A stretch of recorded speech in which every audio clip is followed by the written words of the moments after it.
I used to really hate people who claimed to be empaths. I mean, not like hate them, but they would really get on my nerves. And it was so funny because I think, looking back now, I think deep down I knew that I was an empath, but the only exposure that I had to empath, or like people who claim to be empaths, were people who were in such victim mentality, right? And so many of their conversations sounded like, oh, I'm an empath, I feel people's emotions, and then it gets stuck in my body, and then I'm sick, it makes me sick, and like all this stuff. And I remember feeling like that was really gross. And why would God give them, or anybody, a gift that would make them sick? A gift that was meant to heal others, and a gift that was meant to empathize, right? Empathize with others.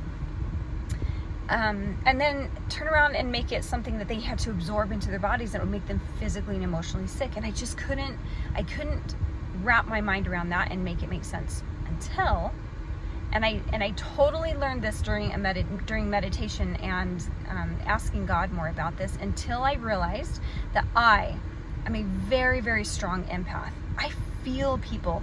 I read people. There have been instances where I know what they're thinking, and I just know, and I can't explain it, but it's very, very real.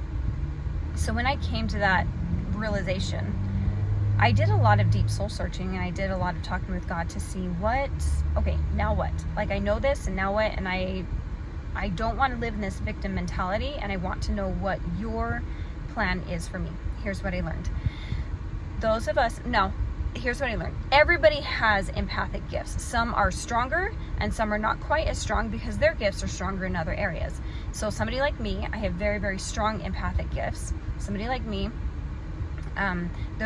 the way that we gauge how much love and support we need to give somebody is through the amount of empathy, through the amount of pain that we can feel why am I having trouble with this? We feel the amount of pain that they're in, or we kind of empathically know what they're going through, and then we can know how to measure the amount of love and support that we can give them. All right? So our empathic gifts are not for us to take their pain, it's for us to be able to measure their pain so that we know how to support them, so we know how to love them, we know to what measure to give our love to them. In other words, what measure to, like, how to channel God's love and healing from God through our bodies to them. It's not from us, it's through us. And we do not get their pain into us, like into our bodies. It's through us so that we can understand how to support them.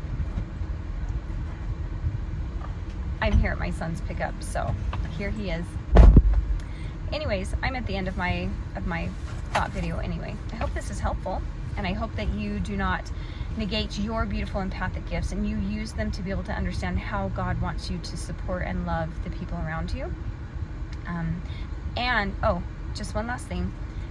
Once I understood this, I never have any pain in my body, and I don't absorb other people's pain or anything like that. I've never had any problem with that. It's just a way for me to understand and comprehend what other people are going through so that I can then love them that much.